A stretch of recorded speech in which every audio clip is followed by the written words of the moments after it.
On the night of March 3, 2026, at around 11:42 p.m., a group of students returning from karaoke near Shinjuku Station reported seeing a woman walking alone under the flickering streetlights. What they described still sends chills through the local police. Her mouth appeared to be grotesquely slit from ear to ear, and she was wearing a surgical mask, even though it was a cold night and masks weren't required. According to the students, she approached them slowly, her steps deliberate but oddly silent, stopping at exactly 6 feet away.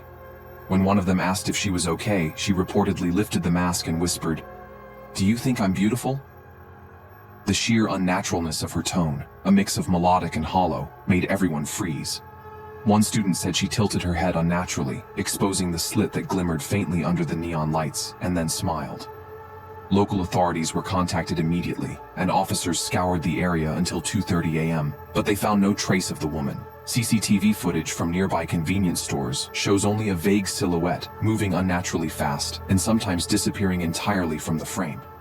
What's strange is that a security guard at a 7-Eleven on Yasukuni Street said the footage looked real, but the figure's movement seemed wrong, like the shadow of a person being dragged across the pavement. Residents nearby have since reported similar sightings over the past 2 weeks. Figures in masks standing at intersections, sometimes asking the same haunting question, "Am I beautiful?" No one who answered has been publicly accounted for, and rumors are starting to spread online that those who respond are followed home. Some messages on local forums claim people have woken up in their apartments with the feeling of someone standing at the foot of their bed, mask off, face unseen. The most unsettling detail came from one of the students who saw her. They swore they recognized her face from an old news article about a woman who disappeared in Shinjuku in 1995, whose body was never found. At that moment, the woman allegedly said something that nobody else heard clearly, muttering what sounded like a date, March 10th, "Don't be late." By the time the students returned home, they all reported feeling watched, even though their doors were locked. When they checked social media the next morning, someone had posted a photo of the same street corner taken that night. But in the photo, the figure's mask was off, and her face was gone entirely. The post had no caption, no account linked, and had already disappeared by the time police were alerted.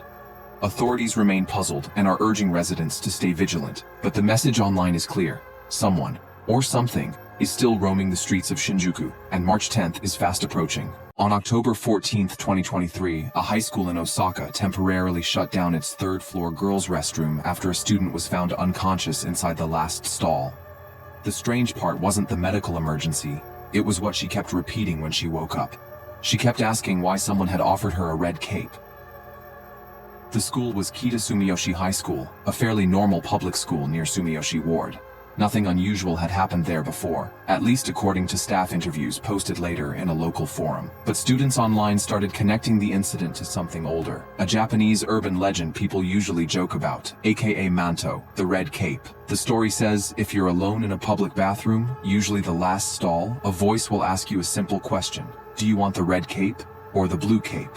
Most people know the rules of the legend. Red means you're cut open until your clothes turn red. Blue means you're strangled until your face turns blue. The only way to survive is to refuse the choices entirely. But the student from October, her name was never released, claimed the question was slightly different. According to the school nurse, the girl had gone to the bathroom around 3:42 p.m., right after club activities ended. Security footage confirmed she entered the restroom alone. 5 minutes later, a scream was heard. When teachers opened the stall, they found her on the floor, shaking and hyperventilating. The stall door was still locked from the inside, and there was something else. Witnesses reported seeing a single piece of red fabric lying beside the toilet. It looked like velvet, cut cleanly like part of a costume cape. The school quietly removed it before police arrived. When the girl finally spoke, she said the voice behind her stall door didn't ask about colors. It asked something else.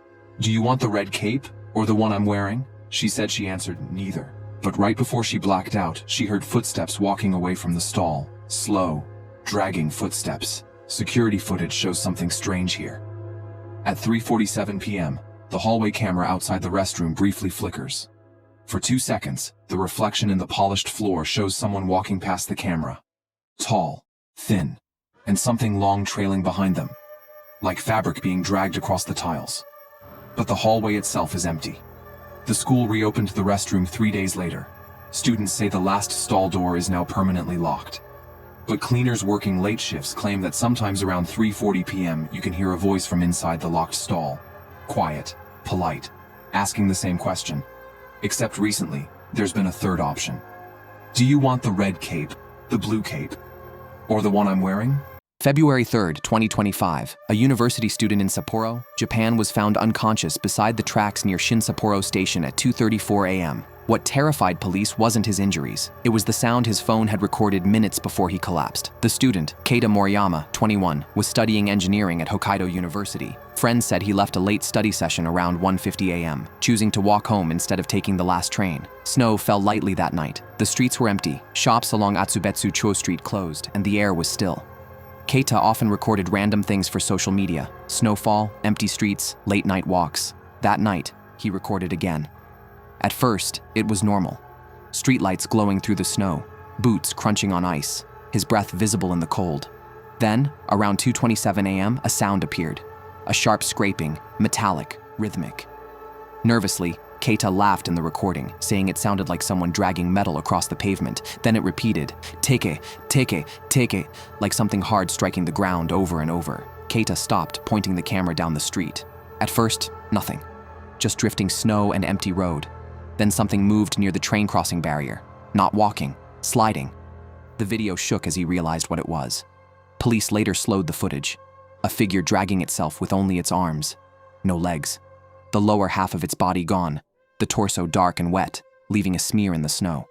The arms slammed violently into the pavement, each impact echoing, "Teke, teke, teke." It moved unnaturally fast. In the recording, Keita whispers in Japanese, "That's not possible." The sound grew louder, closer. He ran. The camera swayed wildly, streetlights shaking, footsteps slipping on ice. "Teke, teke, teke, teke." Police believe he tripped near the crossing barrier. The phone fell, pointing sideways at the snow-covered street. For 4 seconds, nothing. Then something dragged itself into frame. Pale hands, long clawing fingers. The upper half of a woman's body pulled itself toward the camera, leaving a thick red trail. Hair hung over her face, frozen and soaked. She looked directly into the lens. A cracked whisper ended the recording. "Where are your legs?" Keita survived, but refuses to speak of it. Security footage from the nearby crossing shows him running at 2:28 a.m. Behind him, something else moved, dragging itself unnaturally fast. Every impact of its hands on the pavement echoed the same sound. "Teke, teke, teke."